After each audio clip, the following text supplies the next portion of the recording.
Servus. Marhaba. Hola. I'm inspired that there's so many people working to accomplish the same goal of creating a connected future. By having students lead clubs on campus directly supported by Google developers, that's the best way to reach out to students. It's really inspirational always to hear about members of the community who echo your values and echo your beliefs. I've been listening more than I've been speaking, and I don't necessarily think that's a bad thing because I'm just getting all these ideas. Google, it needs to reach a wider audience and be more relatable as a company, and I think Google is one of the brands that is very good at doing that.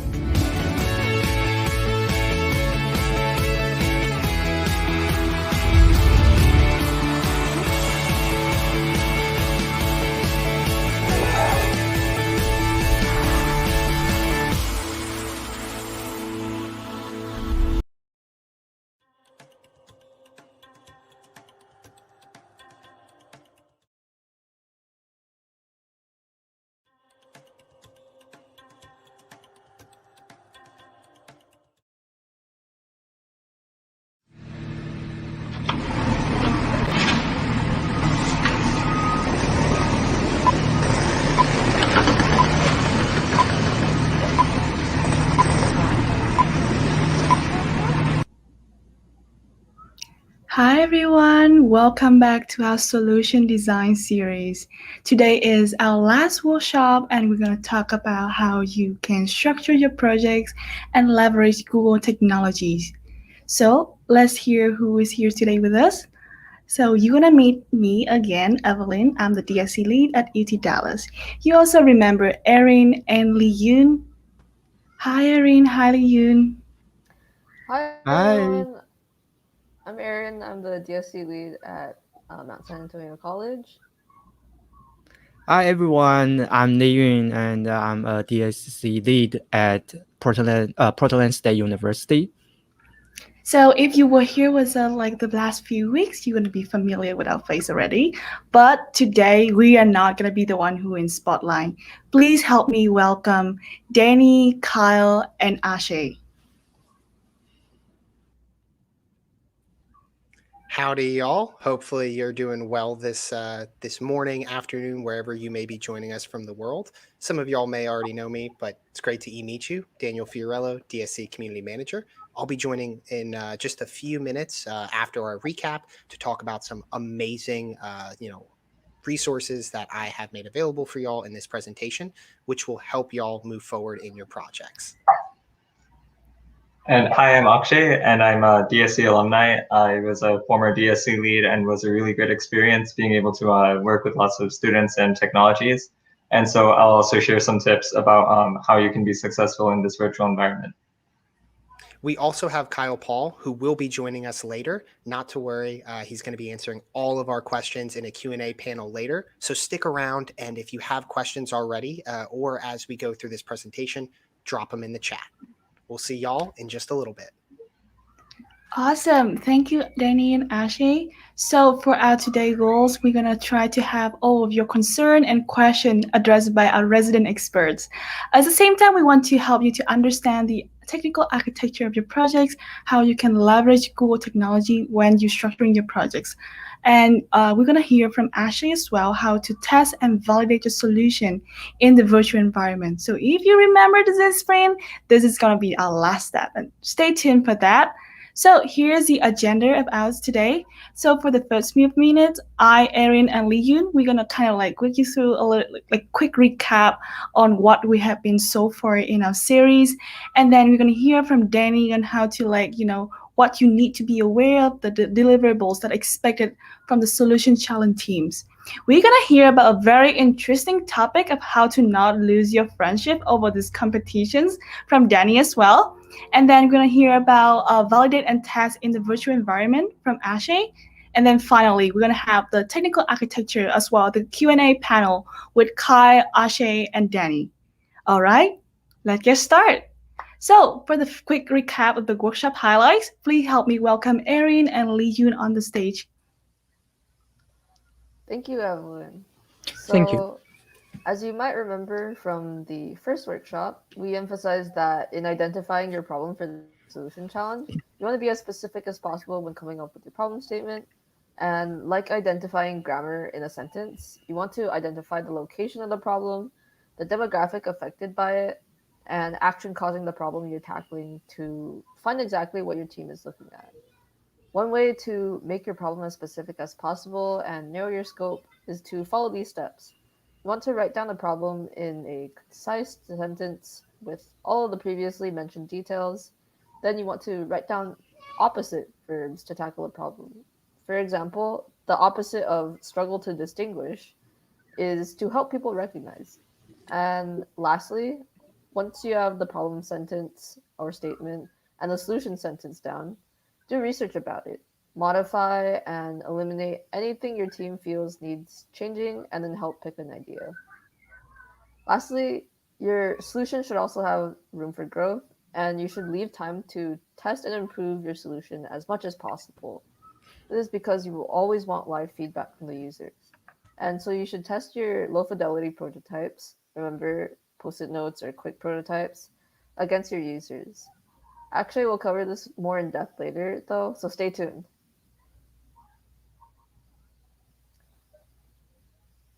So the other thing you want to do when developing your solution is to connect with your community.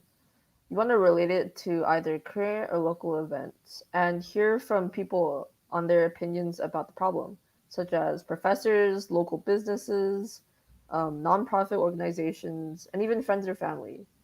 You might want to ask, like, where do you spend the most of your time at work? Or this could be virtual, of course. What do you find most difficult in your job? And what tools do you wish you had available? In this, you want to keep in mind that of your audience, of your end users.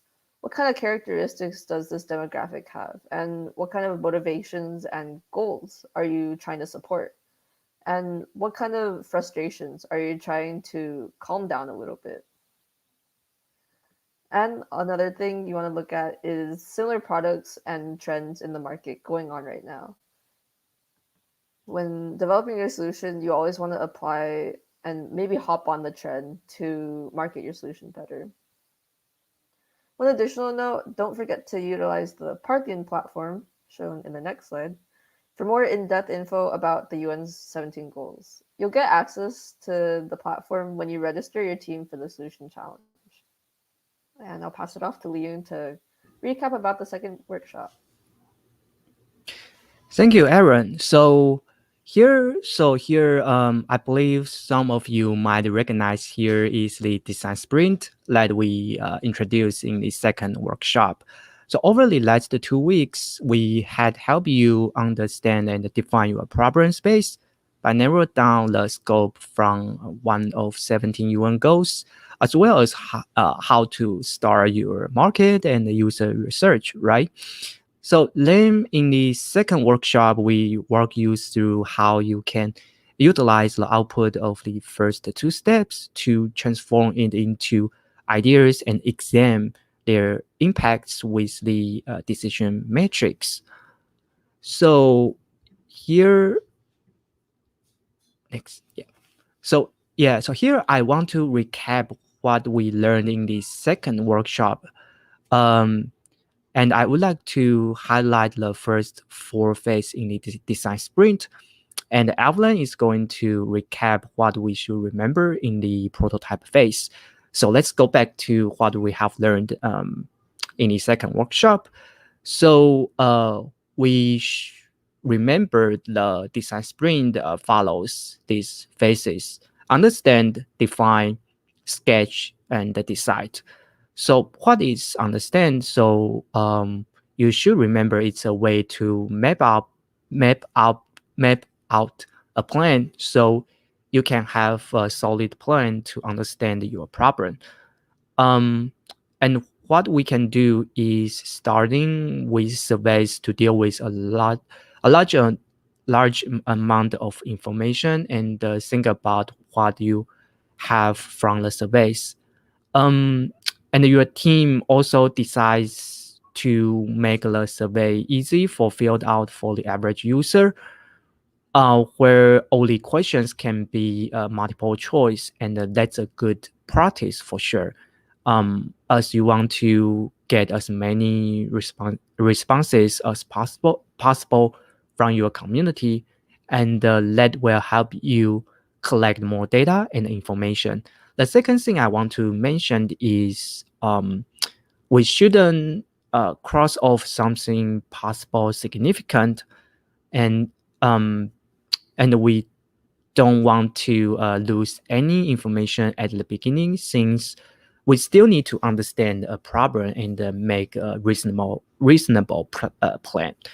And the last thing is that um, starting with looking at opportunities rather than solutions. One way to think about it is to capture the underlying problem based on the input you gather is by using HNW approach that mentioned in our second workshop. And you should always remember that most complaints are opportunities. That means most frustrated people or opinion in the room is an opportunity for you to build a solution to solve it. The second point is how can we define the problem, and you can think, and the process of defining a problem is you can think, okay, it's a way to look at your problem and the solution, and the model canvas is a way to look at your solution for sure. Because you only have limited resources and time, you always want to ask yourself a couple of questions. So, what resources do you have? What can you offer? Who can support you? And how can you maintain this solution in long term? Once you can answer all of them, you can completely understand your problem. So now I want to recap the third and the fourth phase in the second workshop, and they are sketch and decide. So the sketch phase helps you come up with as many ideas, solutions as possible once you understand and define your problem. And in the workshop, we mentioned crazy eights, the crazy eights method, and this method can help you generate 8 ideas or solutions in 8 minutes. And you may think, are these ideas or solutions good enough? Actually, that's totally fine in this phase, because sketch is the beginning of developing a feasible or solid solution for your problem. And the goal of this phase is to have a variety of ideas for your problem. Once we have 8 possible ideas, what's the next? And we know, and we are going to vote 8 ideas to select the final idea or solution that matches your expectation. And this process is the design phase. And we talk about the decision matrix to help to be able to map all the ideas to a 2D space with different metrics and find out which idea is the best or feasible one. And you can think by doing this, you can maximize your effort and the impact to your solution. Yeah, so here, so all of these materials are available or can be accessed through the solution challenge official website. So yeah, so now Evelyn is going to recap what we should remember in the third workshop. So thank you, Erin and Lee Yun. So yes, that was like we already walked through like in the first 2 weeks of how you can start narrowing down the scope and then start sketching and deciding the idea you want to pursue. And in last week workshop, we talk about like what is user experience, how it differs from user interface, as well learn about like the usability heuristic to evaluate our user interface. So just a very quick recap of what UX is. Then is remember like the analogies when we talk about, like our product is the cereal, and then the UI is gonna be the spoon and the cereal, like the whole experience itself, right? So remember, like the spoon or the UI is what you interact with the product, while the user experience is not a concrete thing, but the whole experience itself, starting from the beginning when you pick it up until like you enjoying it, eating it, consuming it, and throwing the box away. That is the whole thing that you want to care about when you talk about the user experience. So what is like the most important thing when we talk about user experience? First of all, as Erin and Lee Yoon already mentioned, it's all about meeting the needs of your users, right? If it's not useful, if it's not meeting the needs, then the whole experience will go collapse and people will feel so bad about like using it. Then once it meets the needs and it get the attentions from the users, start caring about like how it functions, how it looks, how it feels, and then finally it is the branding experience, right? Don't let other like aesthetic and branding thing overcome or overshadow your usabilities and the meeting the needs point. And next slide, please. So here's the 10 usability heuristic that we talk about. You can totally look this up in the Nielsen Norman Group website, energygroup.com, or on Google's. It's only be about like how you can, communicate your ideas in these effectively through the design. And you want to kind of like matching and anticipating the user expectations when they use your product so that the communication kind of like smoothly. You also want to kind of like help them to prevent and recover from the error. So make sure that you look at this kind of like 10 heuristic when you design your interface and kind of like evaluate your own design to kind of improve and iterate on that once you got like the testing and validate phase.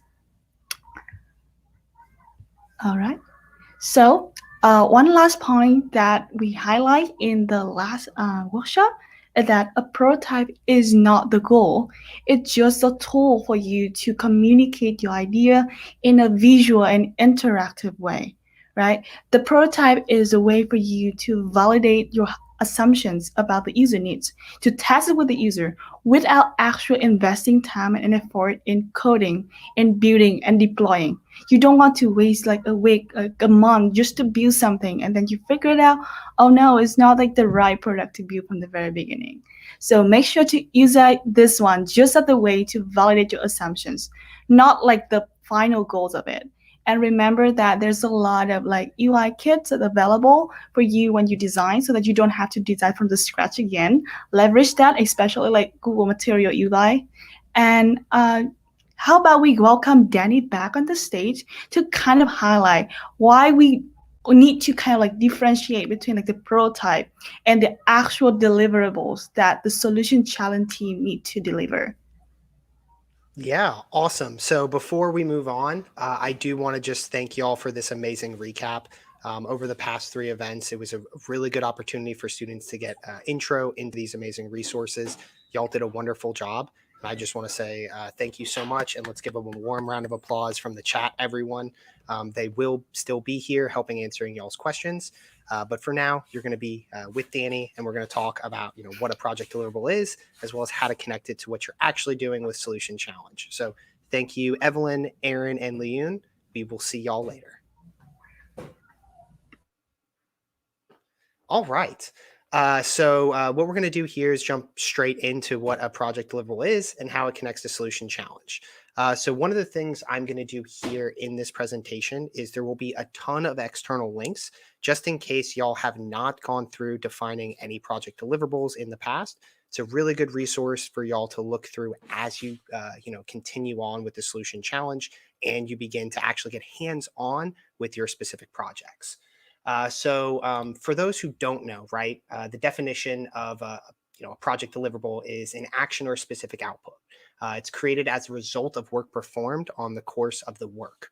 So this is when y'all are going to be getting hands-on with your projects, right? We're no longer in the design or sketch phase.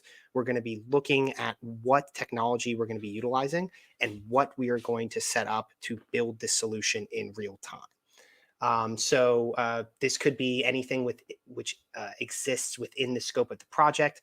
Could be internal or external if you're working with, a nonprofit or another student organization. It must be the result of deliberate work, right? So this is not something which, gets added just in the sake of completion. It has to be specifically attached to the project, and it must have a definite role in completion for the project's objective. Right. So anything that's a deliverable is, i.e., a necessity for your solution to be, completed and submitted to Solution Challenge. So a little bit more about what a project deliverable is. So as you can see over here on the right-hand side, we do have a little example for y'all. Project overview would be a website. The primary deliverable is a mock-up, but the secondary deliverable would be the wireframe of how you would actually go through and build this solution. So as we've seen in previous workshops with the Solution Challenge event, your previous work is not necessarily going to get dropped off, but help you create specific actions you and your team need to meet throughout this Solution Challenge process. It's not necessarily something you'll do all at once. It will be, kind of a 1, 2, 3 step as you build off of it. So we will jump into more of this in just a second.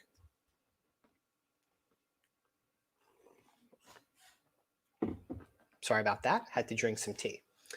So yeah, anything can be a deliverable in a project. Bicycle can be a deliverable, as well as the document outlining the plan to create it. So don't think that a deliverable in your project has to specifically be students being hands-on with coding. This could be creating a how-to user guide for the solution to upload in your GitHub repository. Awesome. So you may have heard me mention milestones quite a bit throughout this process. Milestones are essentially checkpoints in the course of your project. This is going to be where you can kind of check in with your team to see how the development of your project is going and if something needs additional support or assistance as your project is being built out. One of the things that happens here is if a project doesn't have deadlines, work could continue to spiral out of control, and your project may suffer or not be completed if milestones are not specifically targeted. So one of the things here for you to do is to really look at your specific design process as you sketched it out, right? Look at all of the different technical components that you're going to need to accomplish and break them out into more simplistic milestones or check-ins for y'all to reach as you go through this building phase. One of the things you want to do is break them up into specific like buckets. That way, as you build out your project, they kind of build off of each other, right? You don't want to skip to the end project or the end of your project if you have to get all of these other steps done. So really try to design your milestones into multiple layers. That way, you and your team can effectively work on all of these different areas. It does look like we have a question here, so let me go ahead and pull that up. Do survey results count as a project deliverable? So as we mentioned back at the beginning of this, project deliverables are anything which y'all need to do for the project, right? With Solution Challenge, we are asking you to collect feedback and actually retool your project based on the user feedback that you're receiving. So yes, this is definitely something you want to add onto your project deliverables. That way it does not get missed. However, one of the things you want to do is make sure that this particular milestone is probably way further down on your list, as it's not necessarily something you need to jump into right away. You're going to have to build out your actual application or solution before we can get to this end use. Great question. Please do continue to drop them in the chat as we go. I would be happy to answer them. But for now, let's continue on. So to quickly recap here, right, we want to break these milestones into a little bit more of easily obtainable goals, right? We want to keep our team motivated and moving forward throughout this process. Awesome. So defining project deliverables. All deliverables, project and process, have two components: specific deliverable and the acceptance criteria for the deliverable. One of the things that is really important here as you work with your team for defining your project deliverables is to understand where it is these milestones fit into your solutions. So we have some questions here that you may need to ask yourself as you define the process for deliverables. Again, I have linked in this slide deck some amazing external resources. These slides can be found in the description as well. So feel free to grab it and follow along with me if you'd like. All of these questions will be available on that external page. And it does look like we have another question here. Does a Gantt chart count as project deliverable? So a Gantt chart is a really good way to structure your project, but it's not necessarily something which has to be done for your project to be completed. There's a lot of different tools you could use in order to track your project as well as make sure milestones are being hit.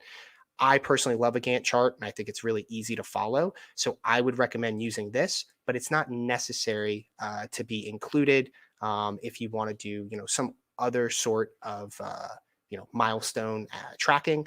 But for me, Gantt charts are really great. And it's a really good skill that you can then showcase in future interviews or internships. I promise y'all, people do like seeing that you can make these charts, not necessarily just create a basic spreadsheet. This is a really good question. So please go ahead and keep those questions coming. I will stop as they come through and make sure to answer them and highlight them on the main stage. Couple other things to mention here, just quickly about defining the process for deliverables. You want to outline who's going to be responsible for planning, implementing, and maintaining each deliverable. As you work on a team, one thing you want to do is make sure to load balance all of the things y'all are going to be doing across your different 4 team members. What we don't want to do is have one student be responsible for everything and them not be able to keep up with their milestones. So the other thing here is this goes into the question about the Gantt chart, right? How will you track and manage each deliverable? Again, as I mentioned, it's completely up to you, but a Gantt chart is a really amazing way to keep track of everything. And it's very simple to have students sign off on each responsibility, update with a color if they need assistance, or if they've completed that specific deliverable.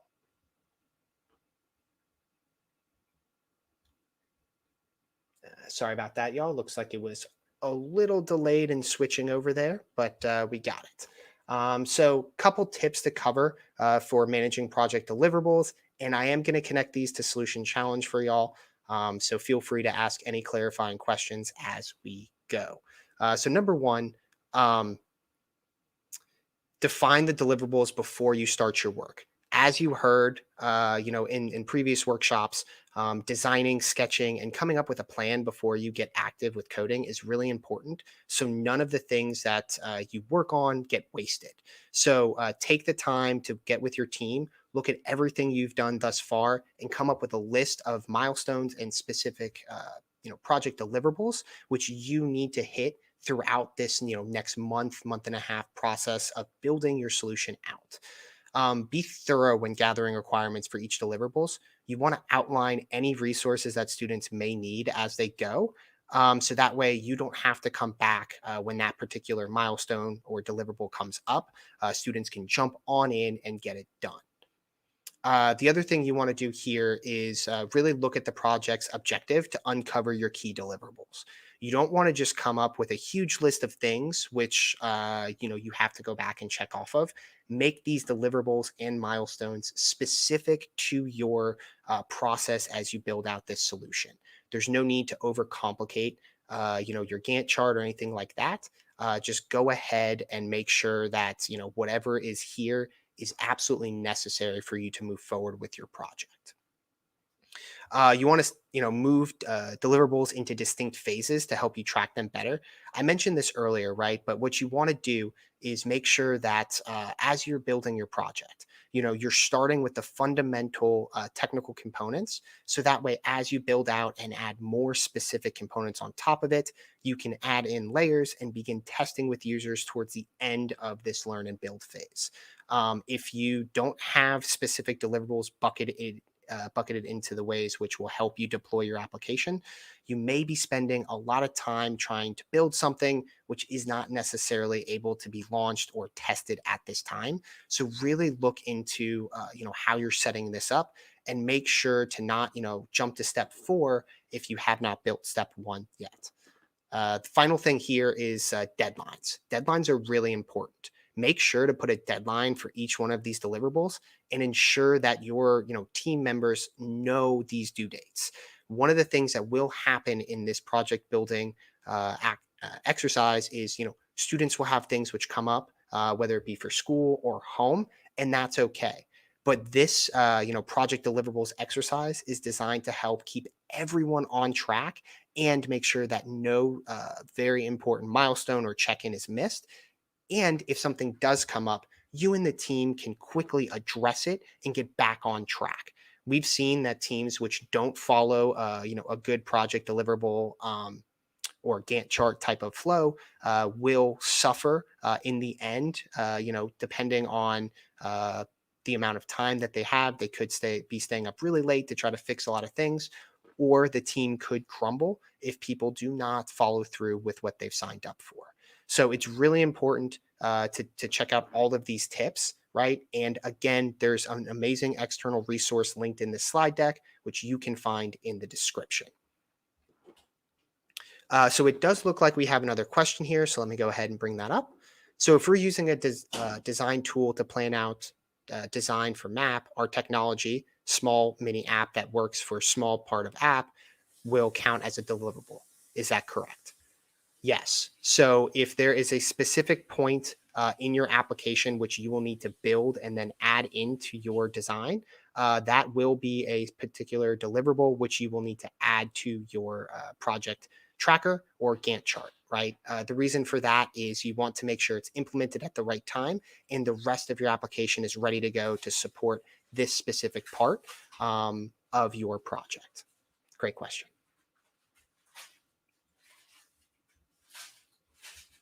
Awesome. So at this point, I am going to pause and I am going to just give y'all a couple minutes here to ask any questions you may have about this.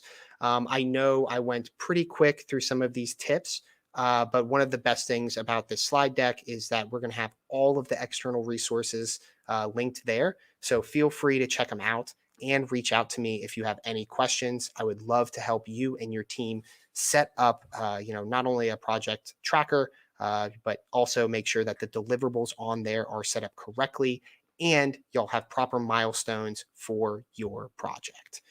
So feel free, reach out to me. My Twitter is under my name. So connect with me, message me. I would love to connect with you.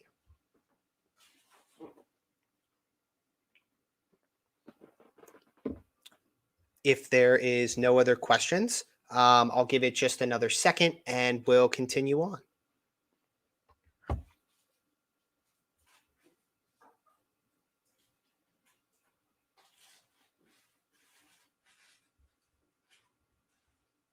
Awesome. So this next part, we're going to jump into how to not lose your friends 101, i.e. conflict resolution. So one of the things here that happens is as we build projects, oh, sorry, it looks like I missed a question there. Let me go back. Yeah, so it looks like we have a question. Since the project is 2 months, what's the best time, in your opinion, that we should start experimenting with technology? Yeah, so this is a great question. For me, what I would say here is once you've gone through the entire design sprint, you've sketched out everything that you need to, and your team has defined what technology you'd like to use and pulled together all the different resources you may need, that would be the best time to then re-meet, come up with a specific deliverables plan, and create these milestones and due dates behind them. From there, you can definitely jump into getting hands-on with the technology, utilizing our Code Lab resources to help you learn some of these new technologies, or just begin coding if you already understand exactly what you want to do with this technology. Pro tip, I highly recommend you and your team meet at least once a week, have a 30-minute open-ended meeting where y'all can either work on your deliverable that is due that week, or you can have a quick call about what is happening with your projects, and you can make sure that any help you need is being given to you in a timely manner. So a really good thing to keep in mind there, right, is you should begin moving towards your deliverables sooner than later, as most of y'all have probably already gotten to do our design thinking process previously in this event series. So now is a great time to move forward with your team. Set up a time and begin outlining those deliverables. Great question. Sorry for missing it as well. I will pause for just another second here, and then we will continue on.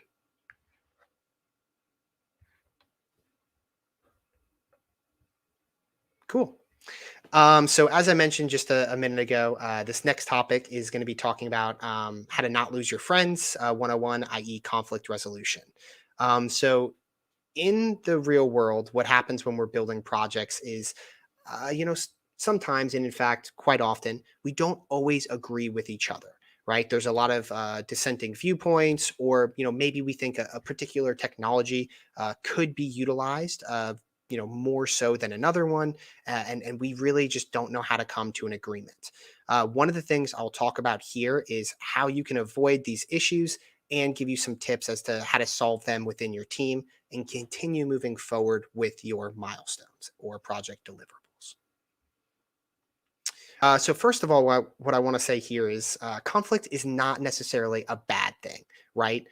Conflict is a way that we can all share ideas and different opinions about our, viewpoints. But there is a specific way we want to try to handle these conflicts and allow these to play out. So in the coming slides, what I'll do here is I'll explain, what exactly is a conflict in this particular context.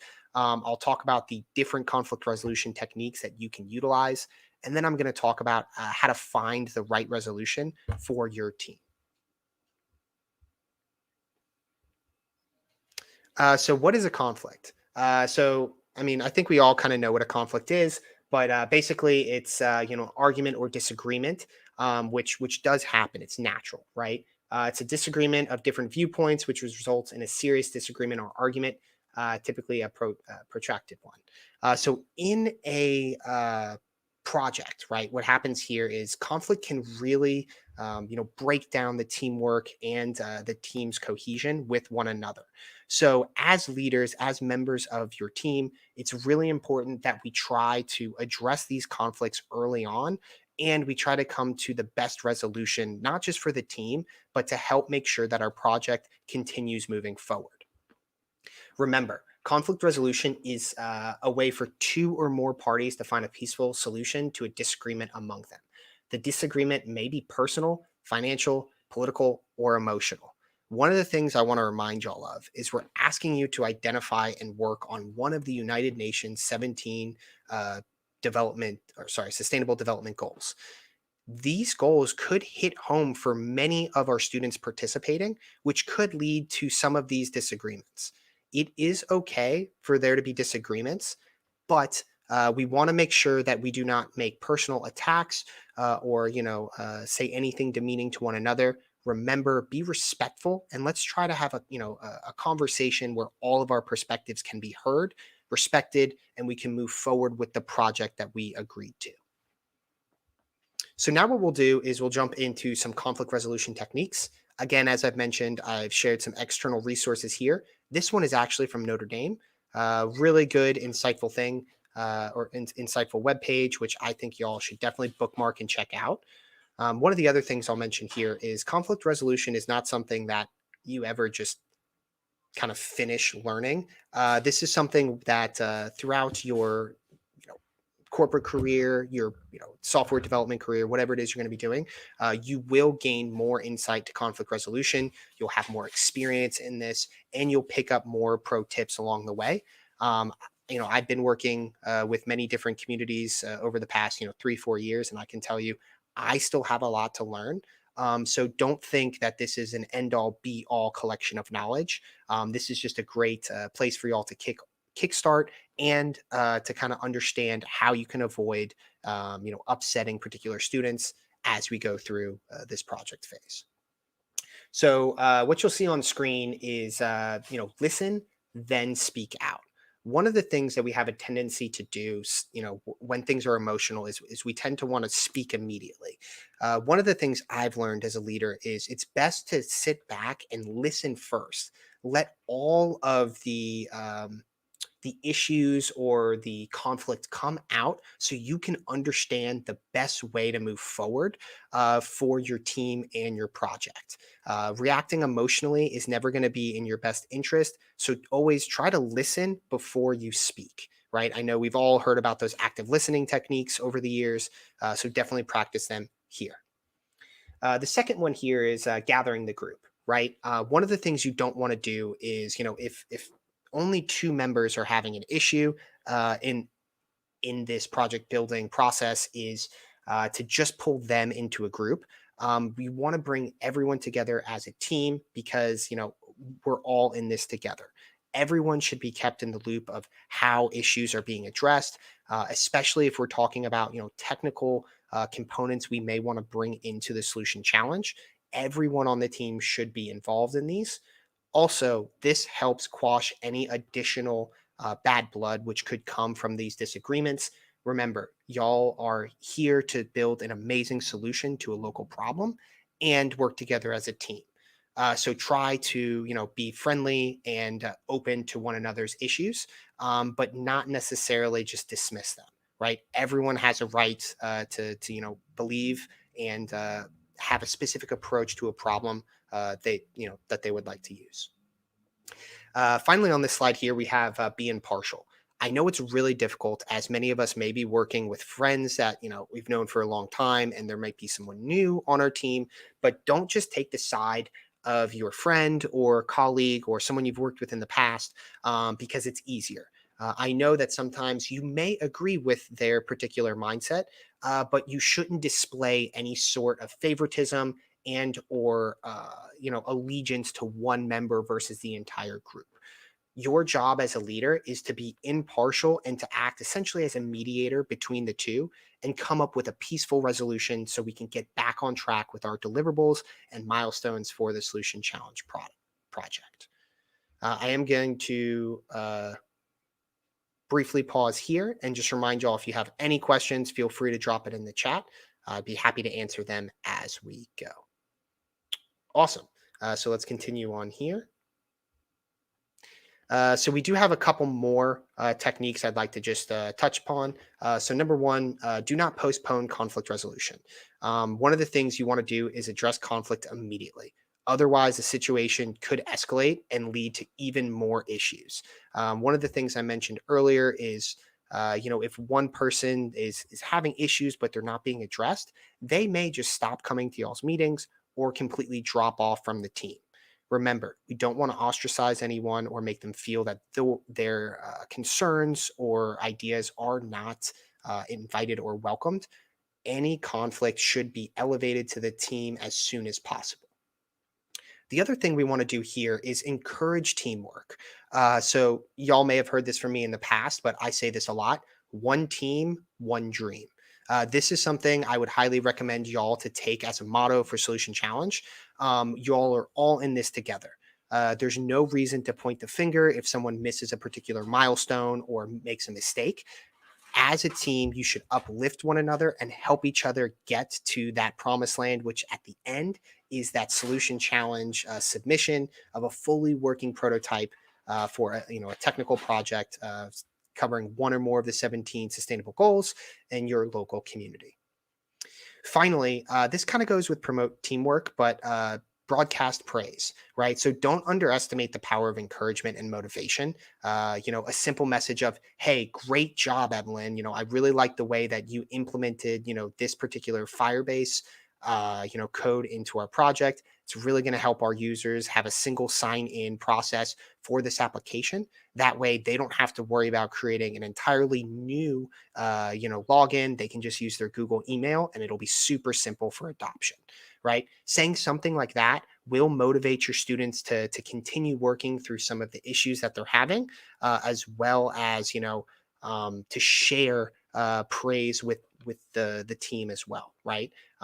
If you are positive, it is infectious, right? So get out there, broadcast your praise, encourage that teamwork, and again, elevate any conflict to the team as soon as possible. Do not let it go on too long. If you ignore it, it will not just go away, it will get worse. So we do have a question here. What are some examples of when you had to resolve a conflict resolution that almost got out of hand? Yeah, so I can definitely give an example here. Let me go ahead and drink some tea first, though. Yeah, so I won't get into too many specifics, but I did work. I did work in public events for a while, right? So I was at a trade show. One of the things that happened is we had a group of 3 people who were assigned to table our specific, event. One of the things that was done here was, I was in charge of this particular event. So it was my job to come up with not only the particular setup for our booth, but also the strategy for us to bring in, customers as they go through this particular trade show. What happened here is I actually was told by one of my teammates that they didn't necessarily agree with the setup of our booth and how it was not facing enough of the door. What I did was I actually let the teammate of mine specifically explain to me why they thought that the angle of our booth was not facing the proper direction, as well as to why he thought a different strategy for bringing people to our table would work. I listened to this individual, show me pictures as to how some of the other booths were angled a little bit more towards the door, right, to kind of capture their attention. He also mentioned how one of the things he's done with previous jobs, right, is have someone standing out there with smaller swag items to kind of pull them into the booth. After hearing these specific ideas, one of the things I did was, I didn't necessarily agree with giving out additional swag, but I really liked the initiative of trying to get our specific booth more traffic. So I actually made the change there with a little bit of a compromise, right, in order to promote teamwork. So what I did was I actually said, "Hey, Brad, that's a really good idea. Why don't you take this box of pens? If you could stand right here next to our banner, right, which is a 6-foot banner, wave, smile, and say hi to people, and try to bring them into this process. That way, after we get them through, a couple extra steps, we can give them a T-shirt and some cool things." It really helped that day run a lot smoother. And in fact, it helped me and that particular teammate have a really good relationship moving forward. So it's not necessarily, something which you have to stress about, right? A lot of these, conflicts which will come up can be resolved fairly easy just by simply listening, right? Coming to a compromise and, partnering with your team. That's why these techniques that I've mentioned on screen are really important because it's going to help you, meet and find that middle ground with any teammate that you may have. So we do have another question here. Not saying this is always the case, but suppose if some people are not responsive for certain parts of their project, how do you handle that?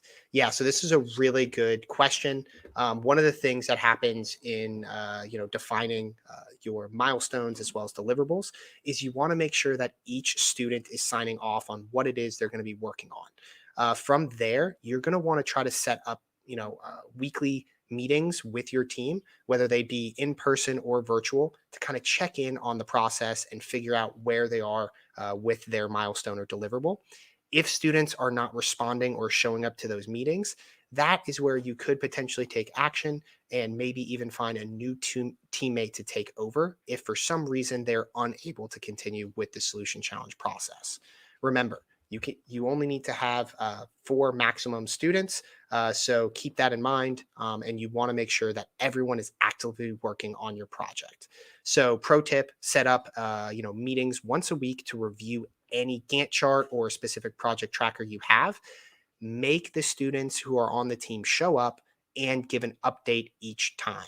Don't let them sit idly in the meeting. They need to participate, or else this is probably going to be what happens. The student will just kind of fade into the background because they're not being pressured to actually follow through with some of their tasks.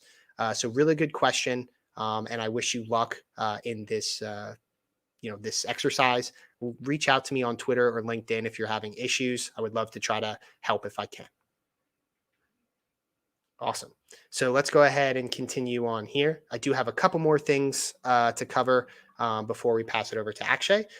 So as I've mentioned earlier in this presentation, controlling your emotions is extremely important, right? We don't want to emotionally respond to one of our teammates. We always want to try to listen before reacting. So if you're worried about, your emotions in a particular area of conflict resolution, highly recommend that y'all develop an emergency plan or give yourself an out, right? Don't say something that you're going to regret. Walk away and come back. It's totally fine. You don't necessarily have to respond, within a second or two. You want to make sure that you're in a good headspace to actually listen and respond, not have an emotionally charged response. You also want to shift the focus. Ask questions, right? Bring new information. Don't just assume things. The other thing here is you want to assume positive intent. You don't want to necessarily think that someone's just trying to get out of doing a particular milestone or anything like that. Try to partner with them versus point the finger. Finally, diagnose your ailment, right? So what's the real conflict here, right? Is it you? Are you being, hurt because people aren't showing up to meetings? Is it because, people are failing to actually follow through with what it is they need? Take a step back and understand why you're feeling these emotions, and it'll really help you address this in the future. In the link, this link to the book, it's actually a really good book that I recently purchased off of Amazon. It was $10, and it's a really good read. So highly recommend checking it out to learn a little bit more about controlling your emotions, especially in the workplace. Finally, we'll talk about finding a resolution and how to move forward. So one of the things that is really important here is making sure you select the right resolution technique. There are quite a few, right? You could just simply confront the individuals where there are issues. You could compromise, right? Which in my example, that is what I did, even though I did not necessarily believe that giving out additional swag was the answer. I compromised in order to help my team have a smoother event, right? Smoothing, right? That's also kind of smoothing over the particular conflict, right? Not necessarily compromising, hearing what the other teammate is mentioning, but not necessarily giving way on what it is we're going to be doing moving forward, kind of just almost quashing the issue. The other one here is forcing, right? This is where you're basically going to say, hey, I don't care that you have this, feeling. We're going to do it my way. And I would highly recommend to never use forcing. It's not going to really end well for y'all. And finally, avoiding, right? I've discussed this a little earlier too. You don't want to avoid any issue. You want to bring it to the forefront as soon as possible because it's going to be absolutely necessary for team cohesion moving forward. Finally, what you want to do here is check back in with your team. You don't want to just resolve an issue and then go, okay, I'm done, right? Check back in with the individuals who had issues and make sure that we did solve that problem. We don't want there to be necessarily an issue which continues to rear its head. We want our team to be positive, working together throughout this entire time. Remember, one team, one dream. And with that, we are to our Q&A portion of this particular, conflict resolution, i.e. how to not lose friends 101. I know that was a ton of content that I went through, but I'm happy to answer any and all questions that y'all may have. I know I did answer quite a few, and it was definitely my pleasure. If you have any more, drop it in the chat, or we'll have another Q&A portion later in this event. So just stick around and we'd be happy to answer any questions you have. I will give it just 1 second to see if any other questions come through before we move forward and welcome Akshay to the stage. Awesome. So it does look like there's another question from Giovanni. Would it be okay to let multiple people work on a single milestone, or is it better to make milestones specific to one person? This is a really good question. So what I would suggest here is, depending upon the complexity of the milestone, as well as the skills that your individual teammates possess, it would be a good idea for, some of your more heavy milestones for the project to be worked on by 2 students. That way, anytime, someone hits a roadblock along the way, they have someone to fall back on, get extra assistance, or to just help kind of pivot and maybe switch positions, right? Sometimes what happens is, we hit a wall, and having a quick switch of seats, right? Maybe focus on another portion of the project could really help us. So I actually highly recommend for certain milestones, especially the larger ones, to have at least 2 students added on there, and to give them a little bit more time to get these milestones completed. We don't want to rush them through this and have, a ton of errors appear, in this process. Make sure you give them enough time to actually go through and complete. Great question.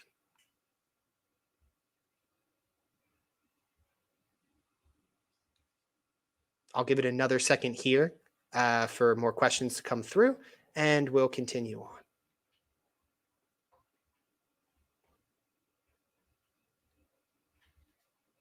Awesome. Well, I would just like to thank you all so much for listening to me talk for the past, what feels like 30, 40 minutes. I really hope you enjoyed some of these resources. And again, I will be back later to answer any and all of your questions. So just let us know how things are going, and we'll be happy to answer it. But for now, I'm going to welcome Akshay to the stage, and we're going to continue on with validating and testing in the virtual world. Hey, Akshay. Hey, Danny. What's up? So, thank you so much for having me here. Those were some really insightful tips, and I think I personally learned a lot from that. And so really excited to introduce some more portions for the solution challenge. Yeah, me too. I'm not going to lie. I'm actually looking forward to your specific talk here, because I think you're going to have a ton of great advice for the students. So with that, the floor is yours, my friend, and I will pop back up for any questions as we go. Awesome. Yeah, thank you. So now when it comes to validating or testing in a virtual environment, there are a lot of things to keep in mind. And throughout this discussion, and probably the previous discussions too, you've kind of seen hints towards what that would be in terms of actually working together. And it's kind of been like a gray area. So we're here to address this now. And so when it comes to validating and testing in a virtual environment, first of all, you need to make sure that in a virtual environment itself, you take some of those tips that Danny kind of pointed out about being able to make some like weekly check-ins, or be able to make just some kind of discussions, deliverables, and be able to have some kind of flow going on. Since if you don't have a flow or a base process to build off of, you're not going to be able to successfully validate or test your project without having all sorts of other conflicts. And so it's really important to keep in mind that you take into account and try to follow to the best ability all the different tips that were already shared so far. And so now let's say you've achieved that step, and now we have a nice platform in which we're able to sync together, have like weekly meetings, and have some like general stand-up discussions to address any questions. So then the next step is, how do we make sure that the project that we're working on is actively something that's very clean, and something that when you go to present in the solution challenge, optimizes your chances for success and actually having people use it. So the first thing we want to do is actually always make sure that you have something like a GitHub repository, or some kind of a Git management system. And that's because through having some kind of validation of like this, whenever you make a change or you realize there's a bug or an error, you can actually backtrack that and make sure that you are able to now go back a version or go forward a version and compare any conflicts that you may have with your fellow partners and peers within this project. And so by achieving that, not only are you becoming a better developer, but you're actually making sure that you're accountable for your entire project and code doesn't go missing like randomly, because that's actually a very surprising thing that happens a lot when it comes to making projects on the fly. And so it's really good to have some kind of validation or check system like that within GitHub. And so within GitHub as well, or even Bitbucket or GitLab or other kinds of Git management services as well, you also want to make sure that you have essentially something like a really good kind of a system for actually tracking all the comments. And so, for example, like when you're publishing your code, make sure to like state what kind of code you are using and like what you are deploying and how that's going to work. And although you're going to be, whether it's making an app or like a website or even some like hardware application, these kinds of key steps help you understand or index every single step you're going through. And that will actually help you more successfully be able to go back and revisit things without like trying to build everything from scratch again. And from personal experience as well, it's really important you follow some tips like this, because when you go and build something, you're gonna think the first day, oh, I know everything, I made it myself, I should be good. Or like I worked with the team, I have a really good understanding. But 2 days later, you're gonna be busy with something else or working on different parts of the project. And you're not going to be able to necessarily remember every single thing that you did just earlier. And now when you span this to a few months, when you're gonna be working on this project, this kind of system is super essential. And that's just one thing to keep in mind. And so now another thing is always make sure that you have like friends and peers that you want to help with actually understanding and working with your code at the end of the day. And that's really important to have that kind of network and system built together. And so now those are just some general tips that I have, but now I want to go a bit more technical if there aren't any questions on this general level. And so let's see, I'll just give it a quick second. All right, cool. So let's actually go a bit deeper. So now I'm going to go into a more of a technical level of how you want to be really successful with your project. And this isn't a 3-step model. The first step is going to be verification, followed by actually coding, and then followed by validation. And so you may have noticed some of these steps are repeated in the previous discussions, but I'm just going to try to summarize some in a different angle about these topics. So first, with verification, what you want to do is understand the requirement specifications, right? You're making a project, you want to be able to document and know what you are working with. And by doing that, when it comes back to actually working with the project, you'll be able to allow your users to know exactly what the end goal is, what they were supposed to achieve when they're working, when they're testing your app, and if that was met. And so it's always good when you even start off your project to have like a document listing what you want to achieve. And this can be done through phases of like how you want people to interact with your project. And that way, no matter who tests it, you can share this document or refer to this document and compare it with the feedback they have to make sure it's a pretty seamless experience. And the second step is going to be make sure you have a high-level design. And this can be done through a variety of tools, such as using wireframes or even just a notepad or just things like Post-it notes. And the whole idea is, or even one thing that I found super useful in a lot of my projects is using something like Figma. And so that whole idea here is you want to be able to, again, this is all before coding, right? And so you want to be able to have that kind of documented step and make some kind of a wireframe or kind of vision of what you want to ultimately code and be able to see if all those interactions are something you would include. So that way, when you go to debug or test something, you don't unnecessarily have to add a lot of more pieces or remove a lot of pieces and waste all that time when you're coding. And then the next step is going to be detailed design. And so now this is where you want to focus more on actually going into the nitty-gritties of your app and being able to see, now let's say, for example, if we're making a website and we want a login account, right? How would that login work? And what kind of elements do we need? And if it's on a website, then it's going to be like using a form kind of metric. And then are you going to use some kind of like wrapper to help generate that form and other details like that? And lastly, you want to make sure that you have the program specifications down to the T. And so, for example, if you want to use something like an Angular or React framework, make sure you're actually using all the components that highlight those features, and you're able to make those specifications align with what your project is doing. A good example is if you're using, let's say, a computer architecture that's like a model. So there's lots of different jargon and concepts when it comes to computer architecture. And so I'll answer this question right after I finish this concept. But when it comes to computer architecture, there's a lot of different models when it comes to computer languages and frameworks. So when you choose a framework or like a tech stack to work with, make sure that it actually fits your use case. Because, for example, if you were to work with a Ruby on Rails, for example, then you have like a model view controller concept. And maybe you're working with you have a very simple app where you only need a model in the view or a model in a controller, and you don't necessarily need that extensive view. And so here, for example, now we have a question that, and this question itself is, when we say testing, are we referring to discussing the design with the end user, or are we referring to testing out the actual application that's coded, or both? And so that's an excellent question. And so we actually, that's both. It's both. Like testing comes to everything. It's like very essential. And if you think about it, I strongly recommend allocating time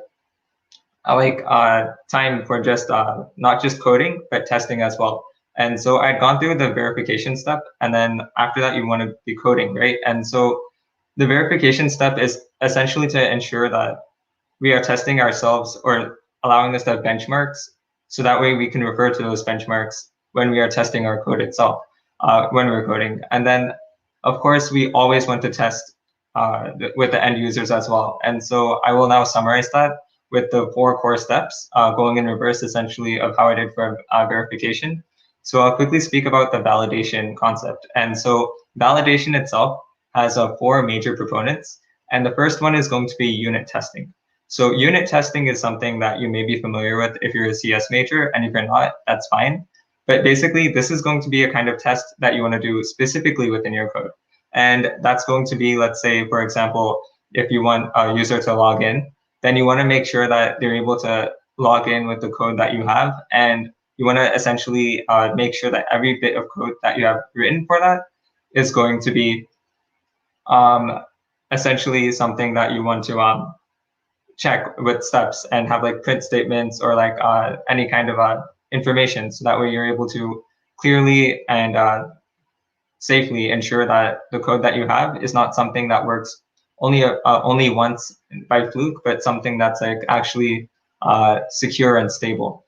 And since it's very important, since if a user cannot log into your app, if you have a login, then you're pretty much done. Like you can't proceed with user using your app, right? And so that's why unit testing is really important when it comes to actually matching your program specifications.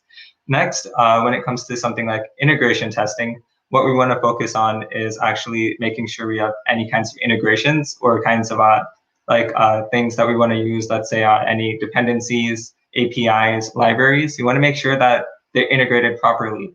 And it's not something that you're unnecessarily just calling or wasting resources and making your app slower, but something that you're actively using and showcasing and displaying. And that way, not only is the best experience going to be there for you to develop this project, but also your users don't get like a really laggy or slow app that might crash at one point because of having too many dependencies or libraries that could either interfere or just take up too much process time from the application or project itself. And then that was that was interesting.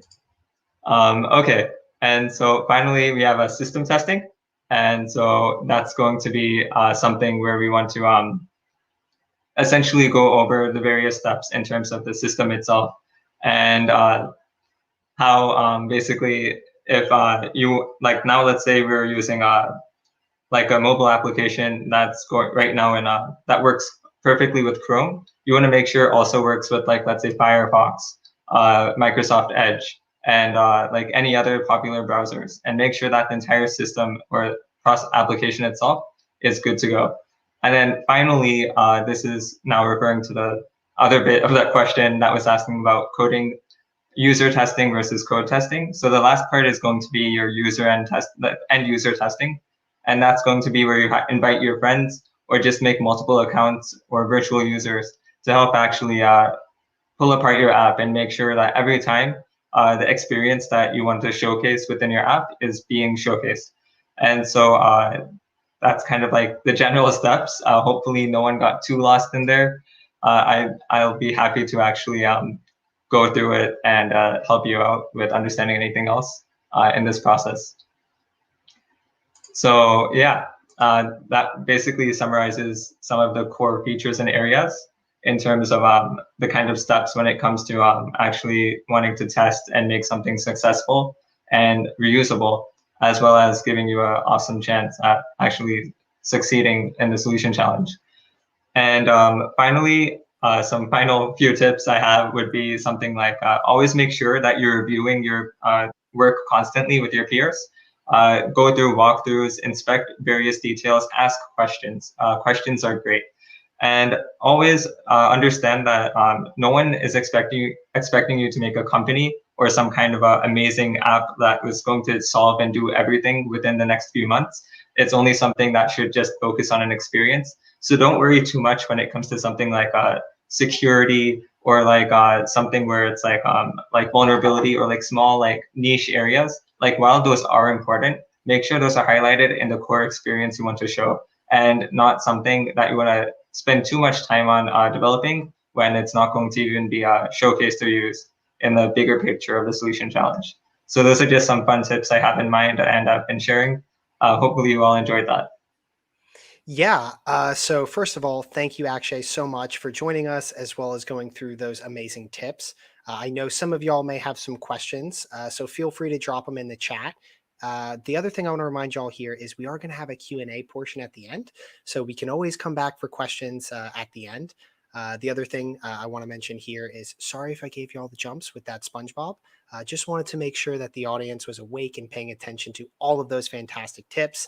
It does seem like I got some of y'all there, so happy to see you were paying attention and you enjoyed those amazing pro tips. So thank you so much, Akshay. Really appreciate you joining us and sharing these. Definitely feel free to rewind the video and rewatch those pro tips and reach out to us if you have any questions outside of this event. We would be happy to have you to help you in any way we can. But let's give a warm round of applause for Akshay, and thank you again so much. We will see you a little later. Cool.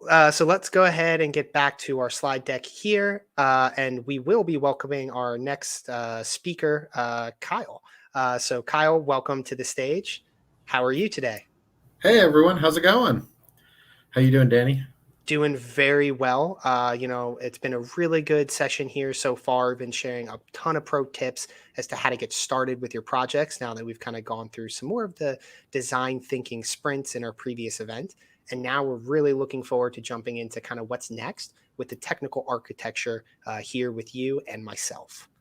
Perfect. Yeah, I think one of the things that we want to help uncover here, I've been catching part of today's session, and one of the things that working together as a team, I know was very important that we want to cover here, as well as like how to do this well remotely. And so some of the stuff Akshay was talking about, some of the stuff Danny was talking about recently, I know there are a couple questions in the chat. How do we divide up this stuff, and what team members work on which parts of the project? And so this is where, when we look at the technical architecture, this will help you through that thought process a little bit to, once you define as a team what the technical architecture is of your project, that'll help you to like, oh, okay, this is, so-and-so can tackle this part. If you need to divide it up into smaller sections, when you define the technical architecture, and then we'll talk about some more things that you can divide up as you continue to go along. So that way it'll help you to efficiently work on the project together remotely.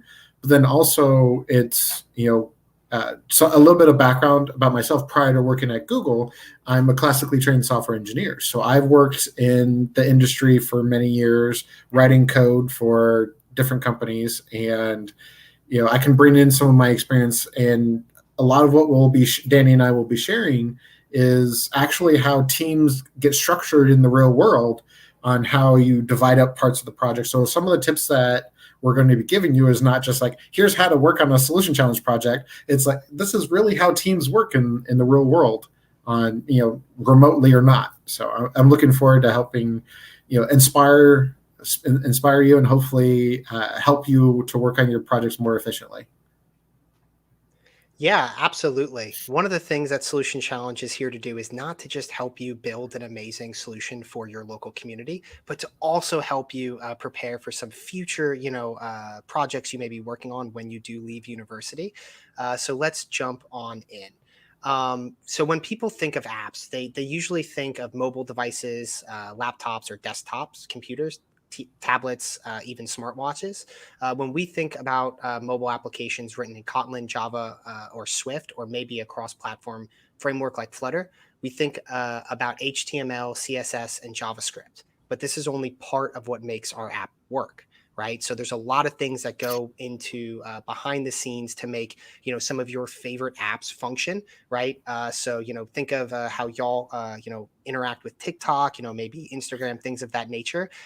You're not seeing anything but that end project. And what we're going to do here is kind of show you how to structure the project to make that end user really enjoy your application. Definitely. Yeah. So next here, right? In reality, apps have way more than that, like I just mentioned. So there's front end, or clients. There's an entire back end for most applications as well. And most backends have multiple parts, right? Traditionally, they're bucketed into different fields: running code, data storage, and other services.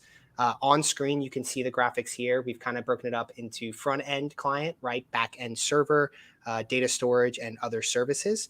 And you can see here we have some examples of kind of where certain Google products would fit in this process. The one thing to add on here too, so this is just a simple visual representation. This is by no means this is how your code should look or how your code is structured. So for example, if you're writing a single page application using Angular or React, your code, even though it's producing the front end client, your code still runs with the back end code at the same time. If you're using Firebase, for example, which is a serverless platform, it's not traditional. So as Danny has labeled here, it's backend server in quotes. So it's, if you're using Firebase, it is a backend, but it's also not a backend server. So because you're not worried about infrastructure, you're not, and so what we're showing here is just a simple way to diagram and break this out. By no means does this mean how your code should actually be structured when you're looking at it. Because obviously, if you're building an Android or iOS app, the tablet and mobile phone version would be the same IPA or APK file, stuff like that. And then if you're doing the like a React or Angular framework, it's going to be responsive. So that way it'll fit on the TV, it'll fit on your mobile phone, it'll fit on a tablet, on your laptop, it'll automatically scale. So don't think to change up your code and have different buckets. You can have people that are working on the front end, as Danny was talking about. So these are people who are going to focus more on the user flow. So what view, like if you're working on an Android app, the onboard process. So here's where we're going to have to log in, and then what happens after the login, then what happens after that, then how does the user modify their profile, all the way up until how does the user log out, and everywhere that this process forks in between. And then if you're looking at somebody who's working on the back end part of this, so if you happen to be using Firebase and Cloud Functions, like the image in the bottom of the running code box in bottom right there, that's for Firebase Cloud Functions. And so these are backend JavaScript processes, or TypeScript. You can also write in TypeScript. And these, while they are backend code that's running, it's in a serverless type environment, and how all that's structured. And these respond to things that happen on the front end, or things that happen in the database, or things that happen in the file storage. And so there's different parts. And so these teams need to be working together. But what helps is understanding the architecture that you're putting together. And so this is where we're breaking this down, and what other services you want to tap into. One of the fun things that Danny and I talked about, it was earlier this week, where when you're creating a project, and because we were talking about some of the solution challenge ideas that have been shared with us, and there's been some confusion. Like, everybody wants to toss in as many things, like make it like a big spaghetti, or make it like a big stew. Like, there's all these veggies, there's all this stuff that you put into this. But what you need it to do is, it needs to do something. What is the main goal of your project? What is the one thing it needs to do right? And then get that figured out, and then add in all the other bells and whistles, the sparkles, the features, that kind of thing. So make sure what you're building focuses around what the project needs to do right first. We do have some questions, but that's a really good point that I want to just circle back to real quick. Remember, in our judging criteria for solution challenge, we have 60 points for you to capture in impact. And many of these points are specifically tied to, do you, identify a problem and follow through with solving that problem. So remember, you want to solve the one problem really well. You can always go back and add extra features later. But we do have some questions here we'd love to highlight before moving on. So wouldn't Google Drive be considered as part of data storage? That's a great question. Yes and no is the short answer. It depends on how you're using it and how you've integrated it into your application. Typically, you would be using more of like something like Firebase. You would be using data flow. You would be using Cloud SQL, something like that, as part of your data storage. You wouldn't be necessarily using Drive as a place to store your data. And then if your application allows user to upload files, or users need to download files, you can, but you wouldn't be using those from Drive, just because of how slow it is, permissions. It's harder to control that programmatically. It's possible, but it's just harder to control that programmatically. This is where you would use things like Firebase Cloud Storage. You would use Google Cloud Storage. You would be like, there's different file managers within Cloud that allows you and your users to either upload or download files much more easily than trying to integrate Drive into your application. They can select from Drive to add it to your application. That's a little bit different. But in this case, that's why it's not considered data storage. Great question, though. And we did have a follow-up to that one as well. Also, where would Google Cloud fit in terms of backend? You answered yourself in the question. Google Cloud is the backend. So it depends on which part of Google Cloud you're looking at, because as we've been talking about, Google Cloud does allow the serverless side. Google Cloud does allow an infrastructure side, to where you can set up, with App Engine, for example. App Engine technically is serverless as well, but you can have a little bit more control over your instance with App Engine. Or you can go all the way into Compute Engine, and Compute Engine is where you're setting up the instance. And then you can go even further into like Kubernetes, where you're creating these Docker-like environments, and how you're structuring everything that way. So you could even, depends on how far into the, what you want to talk about with cloud there. But then, on the other side of it, Google Cloud is also the data storage. As I just mentioned, you have the Firebase the Google Cloud SQL, you have BigQuery, you have Firebase as you have the real-time database, or you have Cloud Firestore. You also have Data Store on the GCP side. So there's a lot of different things that make up cloud. And so cloud is just a platform that allows all of this stuff to enable your apps. And that's the beauty of cloud, and the beauty of Firebase is you can pick and choose what you need. You don't have, it's not an all or nothing. You can pick and choose what things you want to integrate with your application. Yeah, great questions. Thank you for asking them. We really appreciate it. Everyone else who's on the call, feel free to continue dropping your questions as we go. We would love to answer them. But let's go ahead and get back to it. We'll touch on this a little bit later, but I also wanted to mention that GCP is not just on the running code part of the backend or the data storage. It also has all the, it falls into the other services. So as you can see with some of our icons in there, so technically Google Maps is part of Google Cloud. Like when you need access to certain Google APIs, you manage your access to these APIs via the Google Cloud platform. So once you log into Google Cloud, you can enable or disable which APIs you want to tap into. And this is where you can get into Google Cloud, you can get into Vision AI, you can get into the text-to-speech or speech-to-text, you can get into image recognition. There's, I want to say like 600 different APIs that you can tap into. You don't have to use all of them. You could, only pick and choose a couple of them, but that's where it's like Google Cloud, and to your question, kind of fits into all of these buckets. It's just how you use it in your application. Awesome. So we'll continue on here. So let's walk through an example. Let's say we want to build a photo sharing application. So we can start by defining the client. In this case, we want it to be a web application.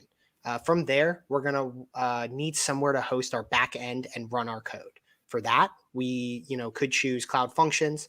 Cloud Function is a tool which allows developers to write function in Python, Node, JavaScript, or Go, and triggered on HTTP requests. It also handles all of the scaling for us. So it's a really good tool for beginners looking to develop applications. It's going to automatically scale, as I just mentioned, which is going to help more users as the application continues to develop. We will also need somewhere to store our user information. So like usernames, passwords, all of that good stuff. Kyle did mention earlier, a really good tool, Firebase or Firebase Firestore. This is a NoSQL database, which is also fully managed, meaning it handles all of the scaling for you. So it keeps your project running really smooth for the users. Lastly, we need to store our photos somewhere. So for that, we'll also use Firebase storage.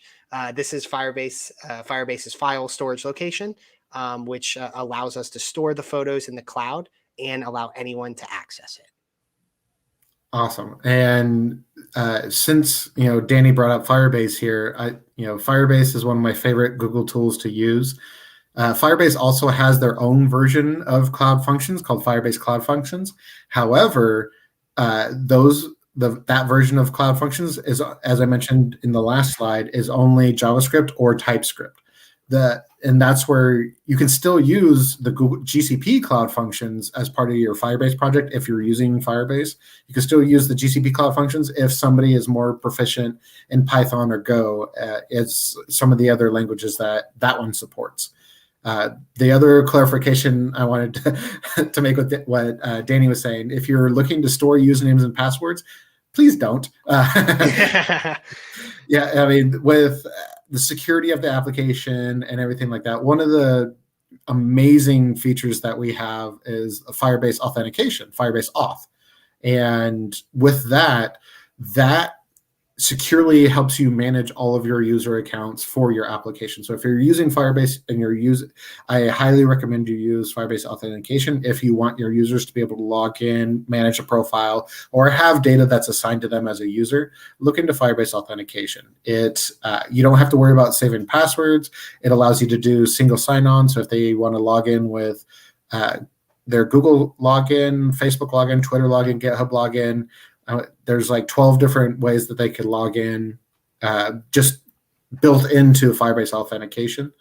And so you're able to do all of that, and Firebase authentication does all that for you to keep it secure.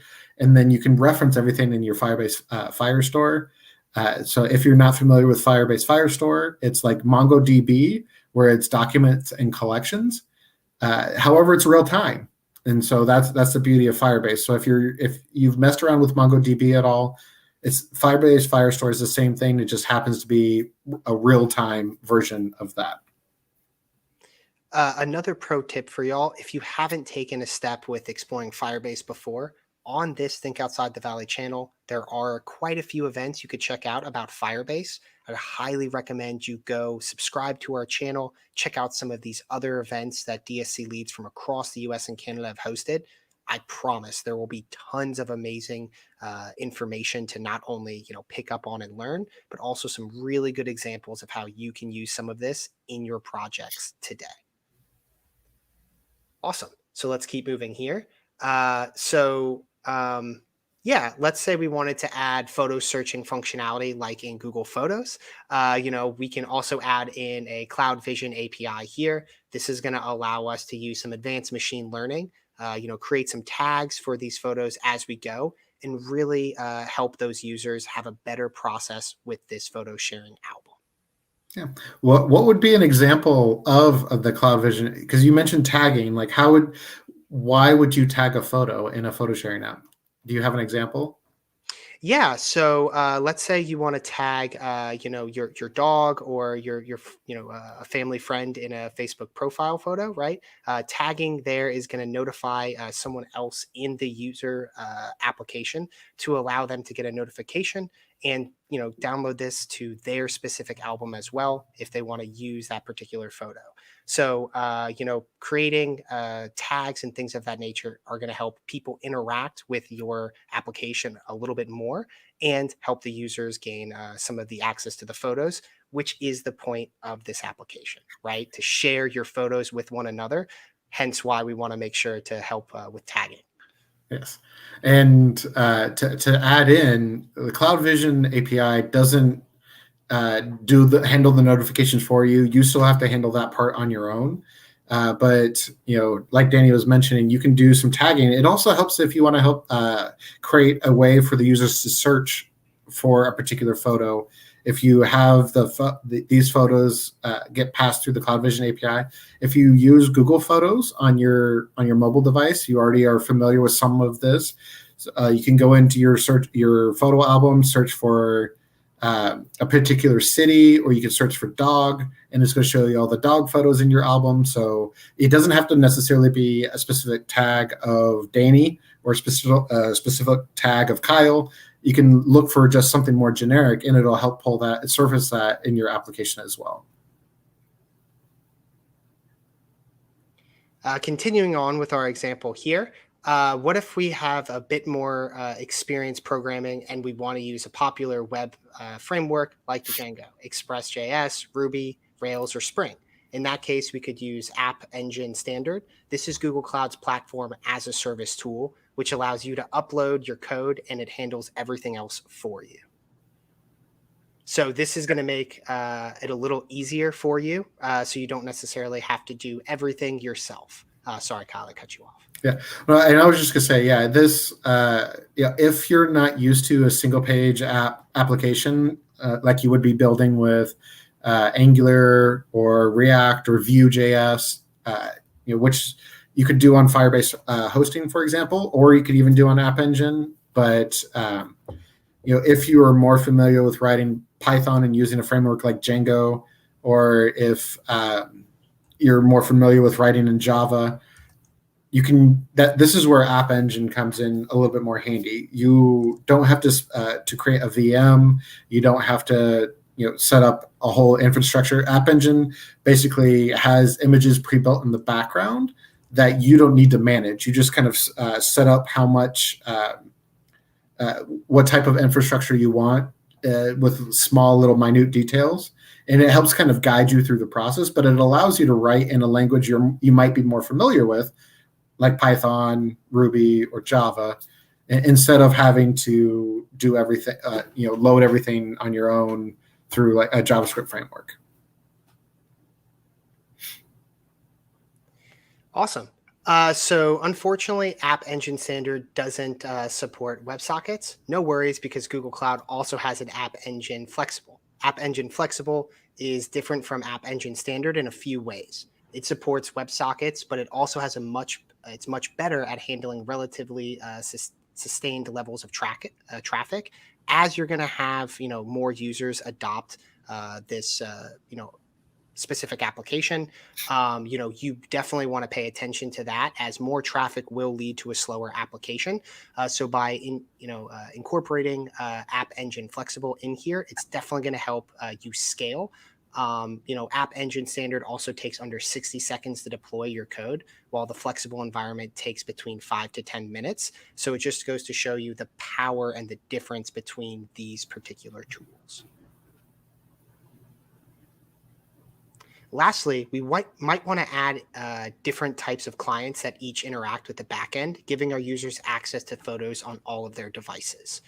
So this could be, how we all have a phone and we want to be able to access our photos via that, or via a tablet or a traditional web page.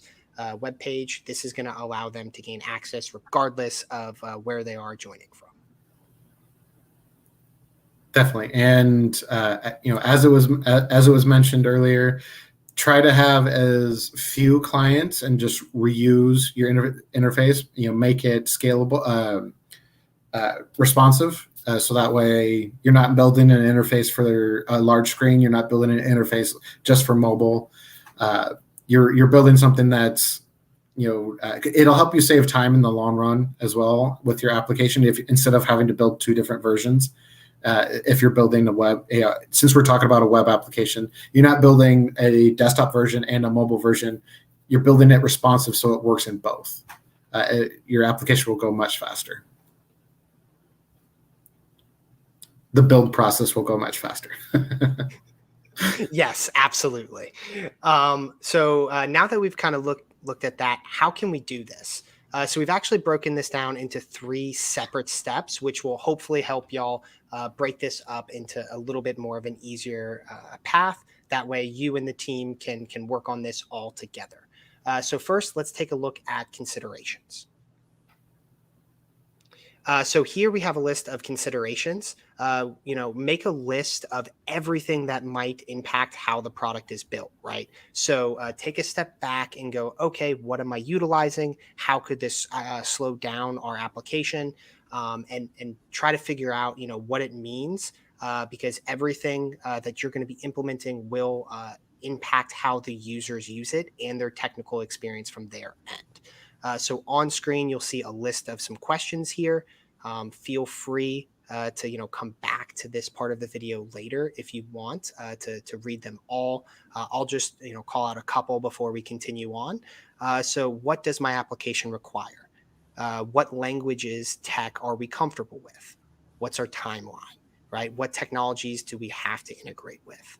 These are all really good questions and a really good thing to consider as we are moving forward with our architecture design.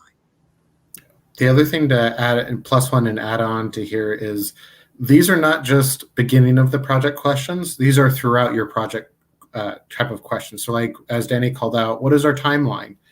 Timeline is at each stage of your project. It's not, when is it due? So you got to think about, we need to have the front end built by this date. We need to have the back end that is able to handle this XYZ by this point.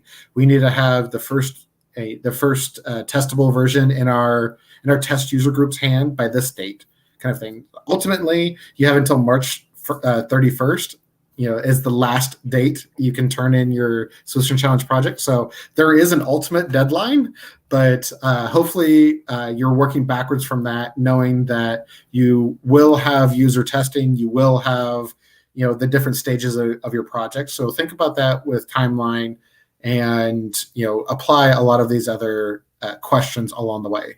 I mean, there's certain ones like, how many people are in my team? This goes back to a question that was asked earlier. What if somebody on your team is non-responsive?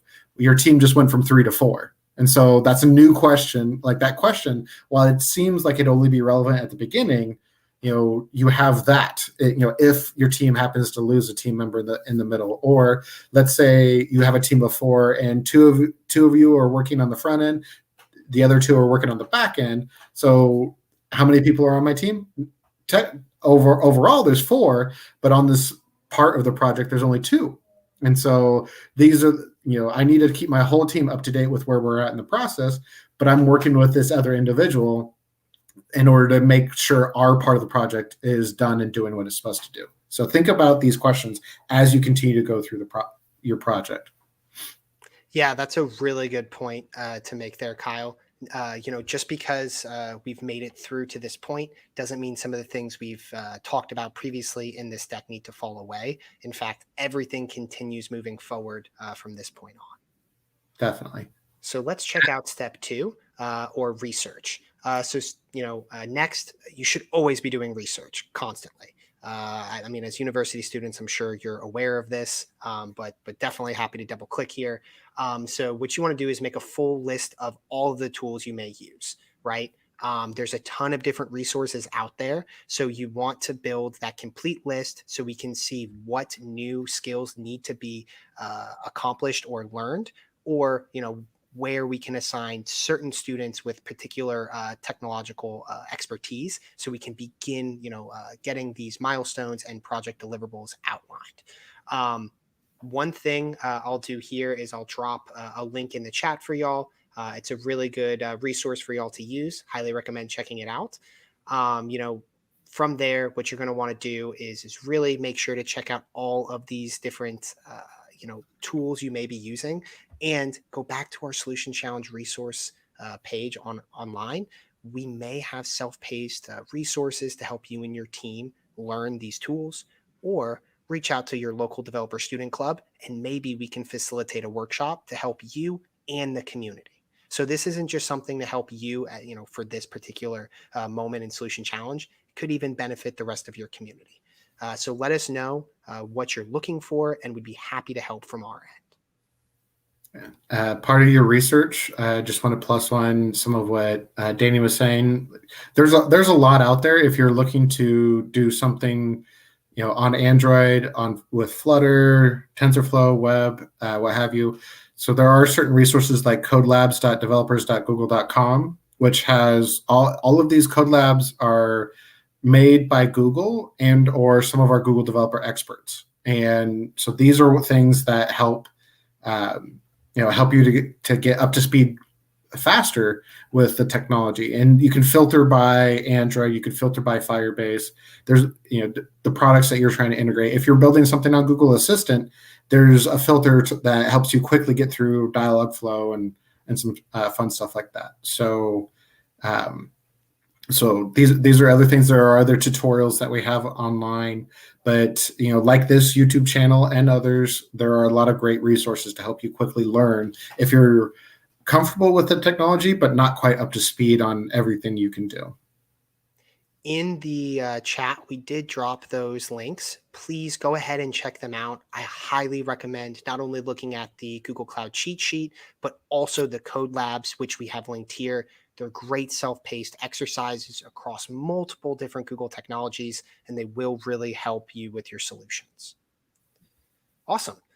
So let's continue on here with step 3, or tech design, right? So the last step here is to actually design the tech.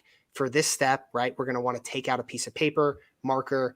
If y'all want in the digital environment as well, there's even Jamboards and certain open shareable documents you can use. So don't feel like you have to use pen and paper here. But what you're going to want to do is in each part of the grid, write what tools and use and the purpose that they'll have in your project, right? We want to make sure that we are designing everything as we go, and we have something to fall back on if we forget.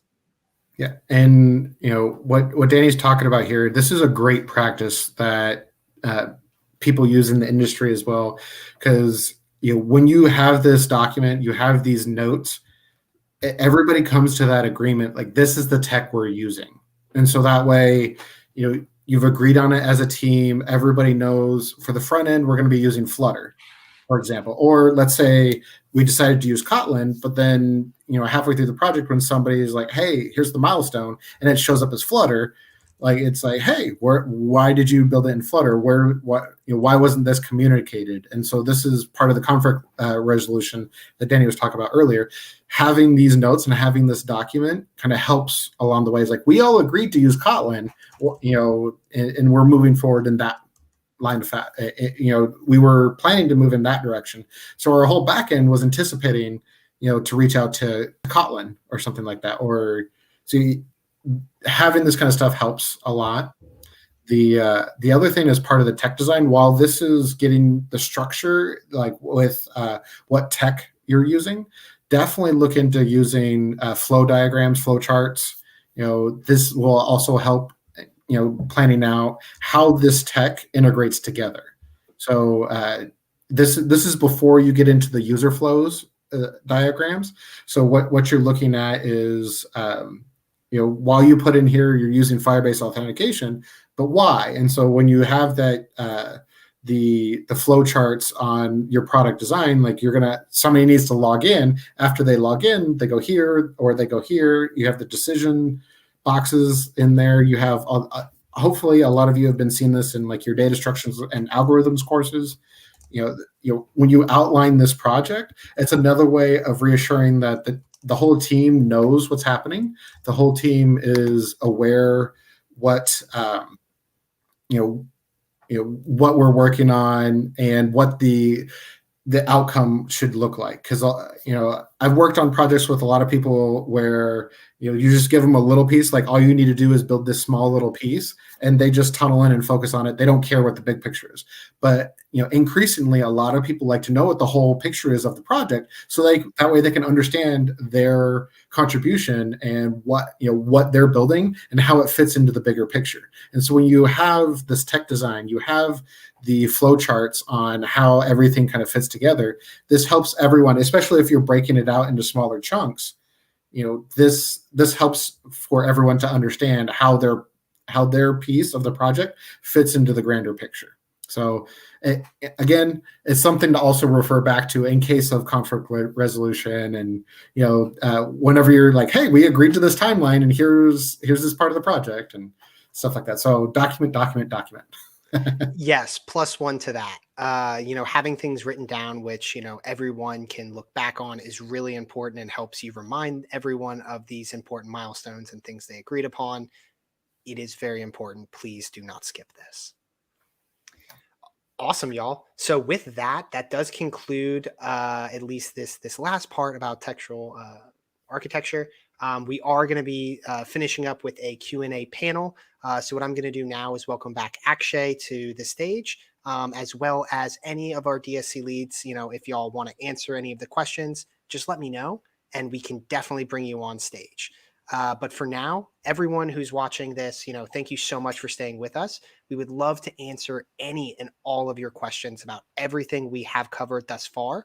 Or, with Kyle being here as our resident expert for Firebase, if you have a burning question about Firebase you really just want to ask, maybe now's the time as well. So let's hear from y'all, and please go ahead and drop those questions in the chat. While we wait for some questions to come through, I do want to just, kind of hear from Akshay about what he thought about some of the things we talked about just a minute ago. Anything that we may have missed that you were like, hey, y'all, as someone who's gone through building projects in the past, definitely focus in here or avoid this step, right? Any pro advice from a fellow DSC student? Yeah, for sure. So I think like all the Google technologies that Kyle mentioned are actually really great options. My own DSC is actually like fairly split in this regard in terms of actually focusing on different technologies themselves, which I found really interesting when it comes to actually like developing cool projects and workshops. So I think they're all great picks. And I think one cool, like, I guess maybe I'm a bit biased, but from my own experience, I think Android is a pretty cool experience because I am like leading a couple initiatives with Android. And I think that the Android community itself is actually like in like a whole new like era, I could say, like in terms of like new technology, new kinds of support, and a lot more kind of interactions and things that you can do with Android that may have been a bit tricky at first, but now is actually pretty nice. And so I think if you're looking towards making an app, now is a pretty good time. And so definitely check that out. And I think, yeah, in terms of any integrations, doing things like Firebase, I think Firebase is a very trending up and up technology as well. So definitely recommend trying to do Firebase. Definitely. +1 to all that. I do have experience in other Google tools as well. So if you have burning questions about GCP or I've done a little bit of Android, I'm going to, deflect some of the questions to Akshay. Probably had a little bit more Android experience than I have, but yeah. So if it's dealing with cloud, Firebase, more than happy to tackle all of those questions. There's a lot of grand stuff out there, and I mean, you would think with these platforms like Firebase and GCP that there's only a finite amount of things that you can do, and it's very rare do you see projects clash on, like, they might have a similar idea, like the photo sharing app like Danny was talking about, but what APIs they use, what backend that they're using, like a lot of this is very structured very uniquely. So even don't feel discouraged if your project happens to be similar to what another DSC is working on. That's okay. Your approach to the problem, the tools that you're using, the APIs, how you're doing it might be different. Or I guarantee it's going to be different because it's unique to like how your vision, how you're documenting it, how you're structuring it is going to be very unique. And so don't worry if it happens, if you hear on Slack or Discord that another DSC is working on a similar project. Don't feel discouraged about that, because there's 1,000 different ways to build the photo sharing app, and I'm sure there's 1,000 more I haven't even considered. So definitely, that's very important to mention. It's also not a bad segue, since Kyle, you were just mentioning some of your expertise. We have a question here, so just wanted to know about how throughout your career you handled conflict resolutions, unresponsive teammates. I know you have tons of experience, not only as a project leader, but also some other things. So really excited to hear from you here. Yeah, this is a very interesting question. And so, coming from university studies, being in the industry, when you're working on group projects, it's always challenging to, not want to own the whole project yourself. So that's just something, calling it on the nose. A lot of you are like, hey, this is a group project. We need to have this happen. We need to get all these parts done. And so it's hard to disconnect from that feeling a little bit. And that's where you have to, trust in your teammates as well, to where you have to not expect them to fail. So not trying to plan for, you don't have expectation for failure, but the best way to do it is to plan in case of it. And so this is where this is why you have this documentation in place.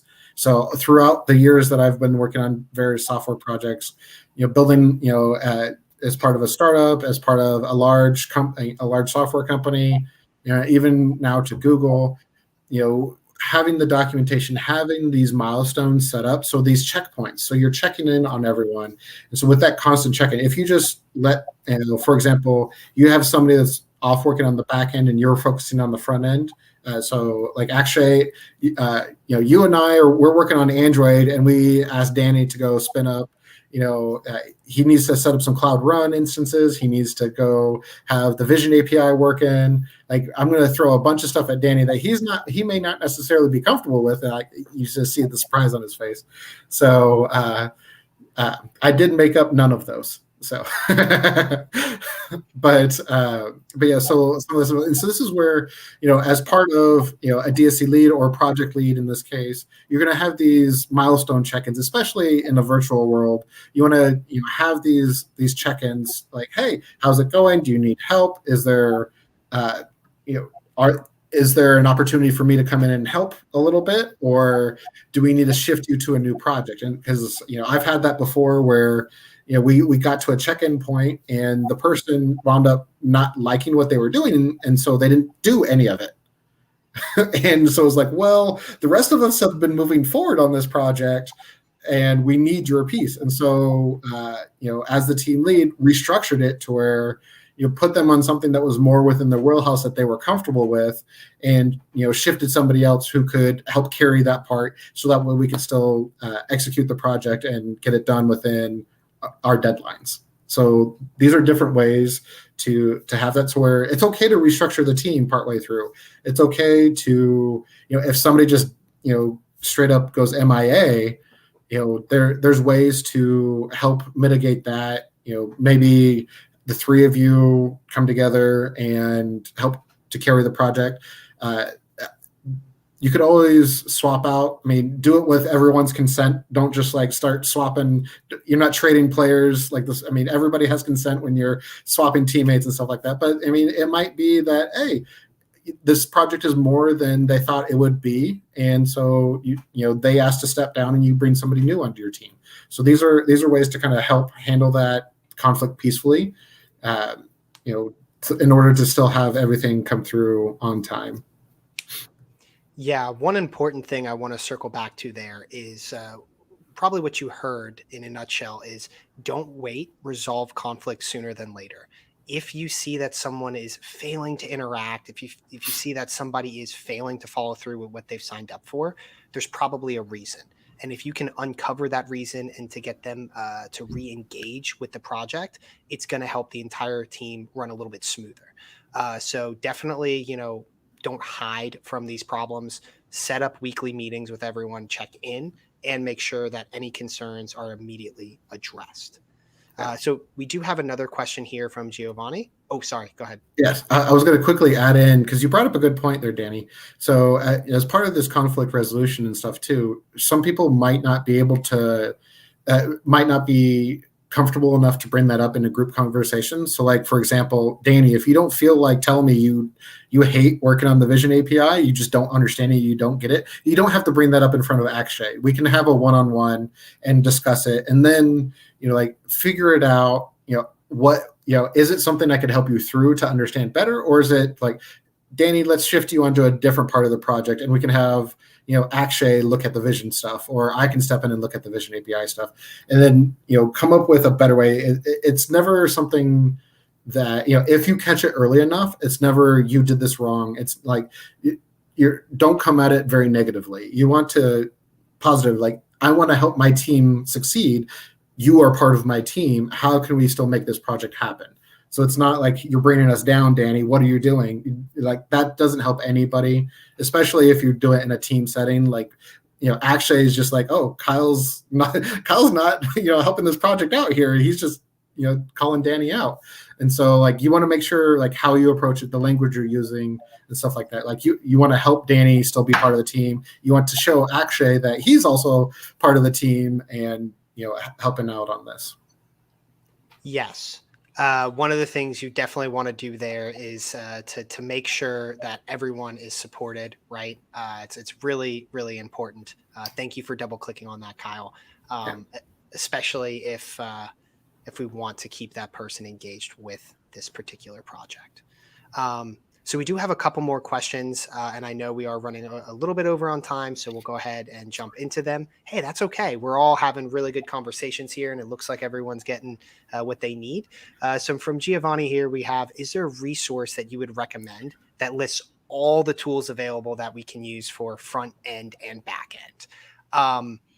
I don't know of such a list, which is that deep, but the short answer is, if you go to google.com, you can search for front ends, you can search for back ends.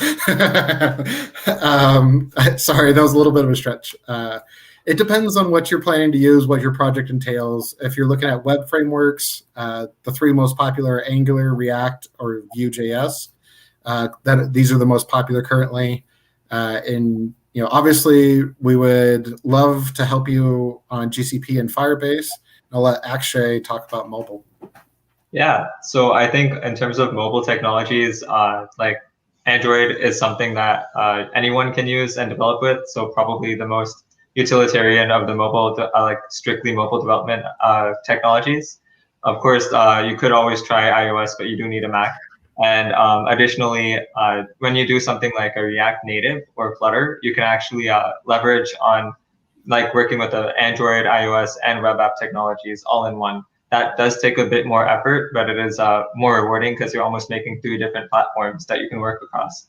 And so that's really good to know. And in terms of Android itself, there's a lot of ways that you can make things hard, or this is for any technology as well. You can make things hard for yourself or easy for yourself. So it's best to know how, like, what like those technologies are, and like actually go through like the full steps of understanding a scope of a technology and what you want to use, instead of going through strictly only beginner tutorials, for example, because they might just say like, for example, sorry, I'm going to go on a tiny tangent here, but like in Android, for example, we have something like called activities, and that's basically the main screens and takes a lot of processing power.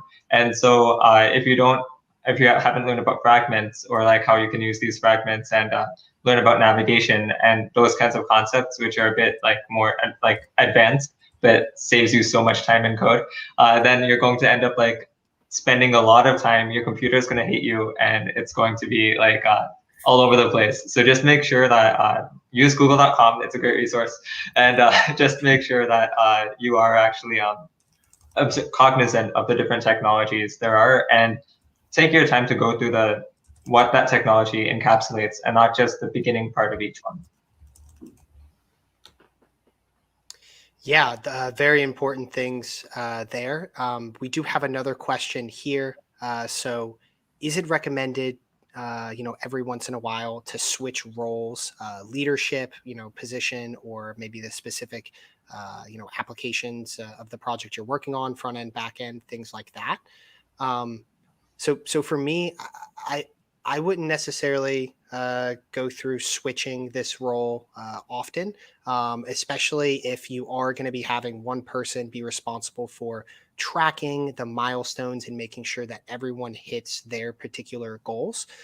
This is going to be a little tricky if you're going to switch this leadership position through the shorter time frame of Solution Challenge, right? The month and a half ish left that we have until projects are submitted. What I would recommend actually is, instead of switching roles, take a more collaborative approach with your team. And instead of having one person be the end all be all project leader, maybe you could run it as a collaborative group where, you do vote on certain things before action is taken. But ultimately, I would not recommend switching roles. It may create some confusion. Now, there is a caveat to this.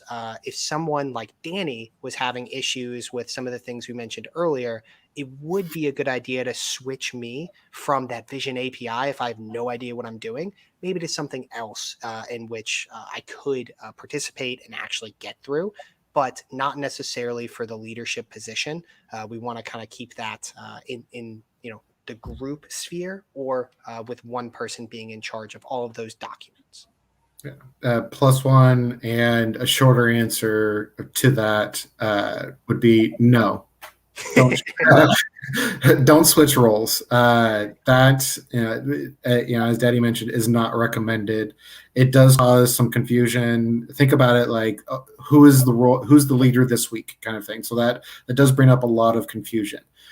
When I was talking about shifting things around in case somebody needed help on a project, and maybe this is just the way the question was asked, but when I was referring to that, these are tasks. So these are tasks that you divvy out as a team to hit these milestones. So when you talk about roles within the team, each of you has a role that you're playing as part of the team. But what you're working on are tasks, and these tasks are what you can switch between. So if Danny needs help on the Vision API task, that's where either myself or Akshay can help with that task, or take over that task and shift Danny onto a different task. It's not that we're necessarily changing roles. We're just, if that helps, explain that a little bit. Definitely. And if we missed exactly what you were asking here with the roles, just drop in another comment with clarifying, and we can jump back into it. I did see one question earlier. I don't see it right off, but it was about, yes, this question. Any software or apps that you would recommend for tracking and creating milestones? So there are a handful of different ones out there, and it depends on, some of these you may have been learning in your CS classes already, or if you've done any internships, you might have heard of Scrum or Agile. Like, through these processes, there's a lot of tools that help with this project management stuff.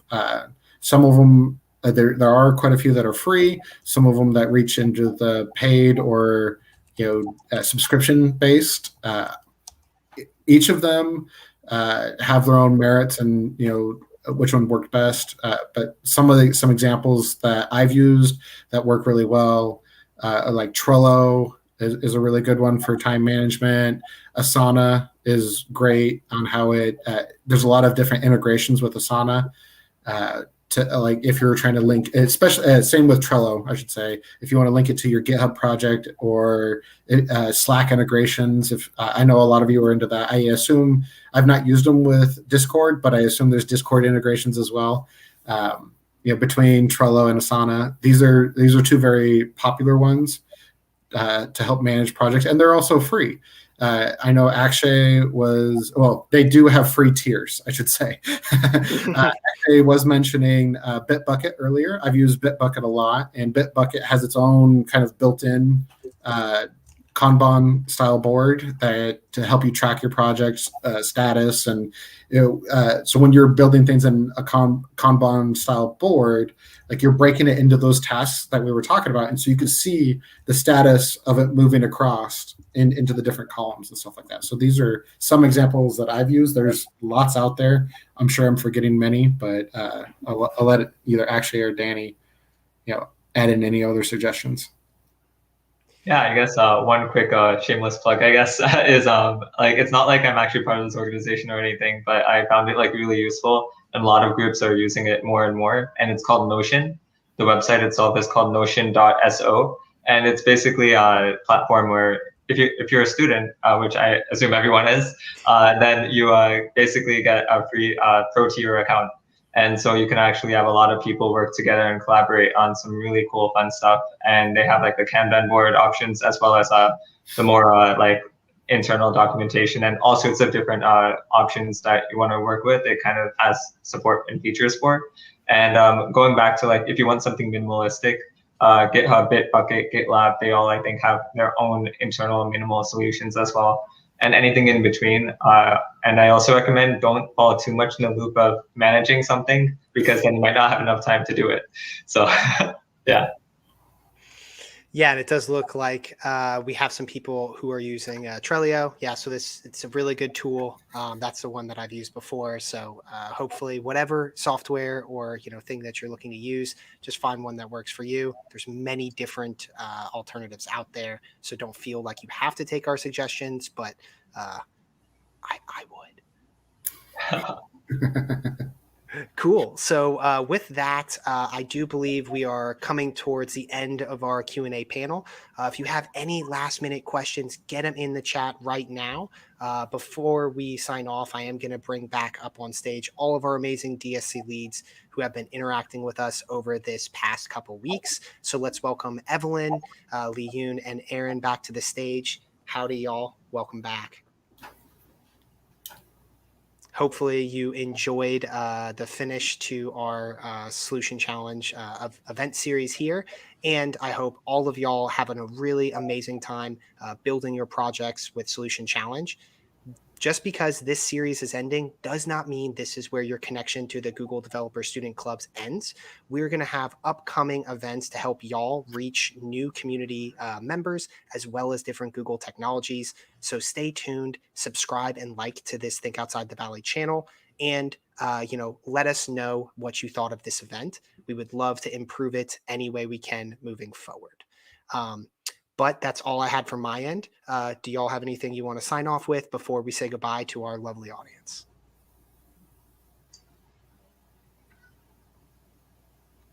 I was going to say thanks for having me. It was a pleasure chatting with all of you. Thank you for organizing this event. It was great. The collaboration here is what we like to see on the Solution Challenge. So, top marks for me across the board. Yeah. And I would just... Sorry, go ahead, Evelyn. Sorry, I would just say thank you, Kai and Ashley, coming here today and kind of elaborating on how you can structure the projects, because so far we're only talking about how you can generate the ideas and sketching it and designing it.